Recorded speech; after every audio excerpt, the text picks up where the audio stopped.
Firefly ng GMA Pictures at GMA Public Affairs itinanghal na Best Picture sa 49th MMFF. Tunghayan sa report. Wagi bilang Best Picture ang official entry ng GMA na Firefly sa 2023 Metro Manila Film Festival, Gabi ng Parangal. Nakuha rin ito ang Best in Screenplay at Best Child Performer na si Ewan Micael.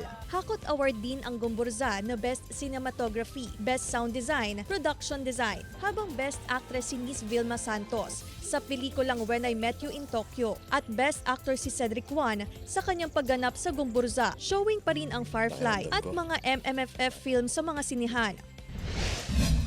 Isang bagong Thai drama ang dapat abangan sa pagpasok ng bagong taon sa pagdating ng Romantic Deception sa GMA ngayong Enero 8. Ang kwento ng Romantic Deception ay iikot kay Roy na labis na nasaktan nang malaman niyang nagkaroon ng relasyon ang kanyang girlfriend na si Corina at ang kanyang amang si Gerard. Isa sa mga tanong na sasagutin, paano mamumuhay sina Patty at Roy sa piling ng isa't isa? Sino nga ba ang pumatay kay Gerard? Panoorin ang Romantic Deception simula Enero 8, Lunes hanggang Biyernes, 5:10 p.m. sa GMA.